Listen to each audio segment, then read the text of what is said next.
Kumusta mga brad? So alam naman po nating lahat na nilabas na nga po sa Pilipinas ang Yamaha Lexi 155 na pinagkaguluhan nga po ng mga tao. Majority sa kanila sinasabing napakagwapo niya. At idagdag nyo pa na bago siya sa paningin. I mean, unique ba? Unique yung style niya. At pagdating nga din po sa presyo niya, pasadong pasado sa mga tao. Dati kasi iniisip nila lalagpas to sa 100,000. Pero hindi naman.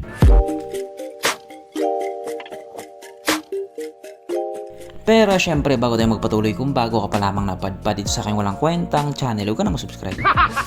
So yun na nga, sa paglabas nga po ng Yamaha Lexi 155, marami din talaga ang natuwa. Sa wakas daw kasi hindi na lang puro Aerox at puro NMAX yung pagpipilian nila. Tapos abot kaya pa.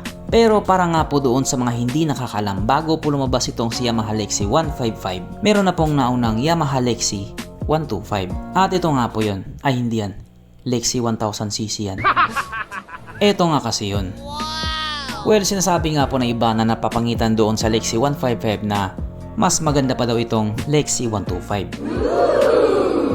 At doon nga din po sa Indonesia yung tagline nila sa motor na ito, Lexi is the new sexy.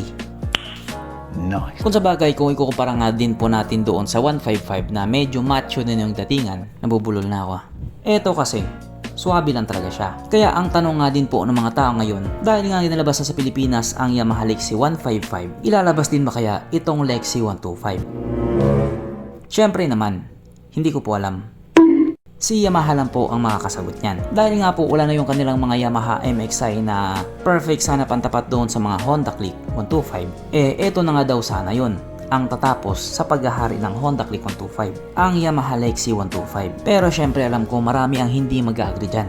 Karamihan doon naka Honda Click 125. Expected na yon. Sabi nga nila, love your own. Pero kasi pagdating sa praktikalan, palag-palag din itong Yamaha Lexi 125 na to. Ang totoo nga yan doon sa Indonesia, itong Yamaha Lexi 125 ay nagkaroon nga po ng award. Bilang isa nga po sa pinaka-reliable na 125cc na scooter. Doon pa lang tapos na ang usapan. At ang tawag nga din po ng mga Indo dito ay Baby NMAX. Kasi nga 'di ba, malamaxi scoot yung datingan niya. Kaya dahil dyan pag-usapan na lang natin kung ano ba meron sa motor na ito at kung gaano nga ba talaga siya kaganda. So ito nga po ang Yamaha Lexi 125 na mayroong 124.7 cubic centimeter engine displacement. 4-stroke single cylinder, single overhead cam with 4 valves. Doon pa lang, tapos na ang laban. Yes po, ganun nga po katindi yung specs niya. Ano daw masabi nyo, mga naka Honda Click 125?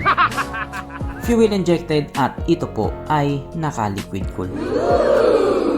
Kaya hindi po siya panis sa Honda Click 125. Ang kanyang compression ratio 11.2:1. Pagdating naman po sa kanyang power, ito po ay merong 11.7 horsepower at 8,000 RPM, 11.3 Nm torque at 7,000 RPM. Ang kanyang tangke ay kaya magkarga ng 4.2 liters fuel ng capacity na kumukonsumo naman po ng 48 kilometers per liter. So hindi na po masama para sa isang naka 4 valves na 125cc. Ang sukat ng kanyang gulong 90/90/14 sa harap at 100/90/40 naman sa likuran. Pagdating naman po sa kanyang braking system, ito po ay naka-disc brake sa harap at drum brake pa din po sa likuran. At hindi lang yan sapagkat meron po itong ABS.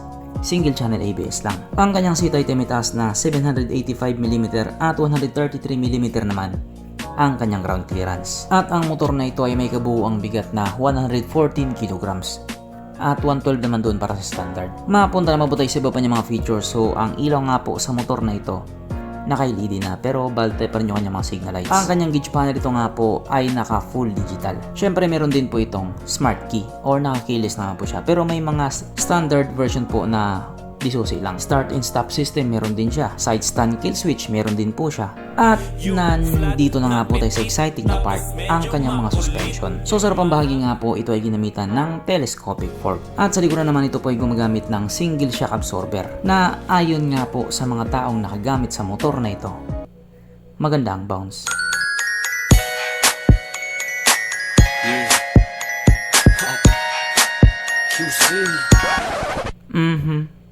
Panigurado, wala na namang nalungkot. At dahil wala nga pong nalungkot, alamin na po natin kung present nga ba sa motor na ito yung tatlong pinaka-importanting features. So una na nga po dito ang kanyang lagayan ng istalyon at good news mga brad, meron siyang ganon. Meron siyang lagayan ng istalyon. Pangalawa, meron din po siyang sabitan ng pulutan. At oras na nga po para sa ating Red Horse check, ang pinaka-importanting feature sa isang motor. At ayon nga po sa aking masusing pag-aanalisa, ang motor na ito ay kayang magkarga ng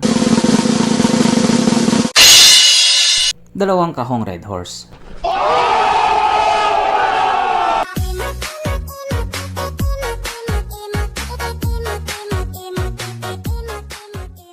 So therefore ang motor na ito ay talagang highly recommended. At kung yung presyo nga po ng 155 or yung Lexi 155 ay nasa under 100,000, panigurado itong Lexi 125 pag nagkataong nilabas nila, maganda-ganda rin yung ibibigay nilang presyo dito. At kapag nangyaring mas mababa yung presyo nito kung ikukumpara doon sa Honda Click 125, wala na. Finish na.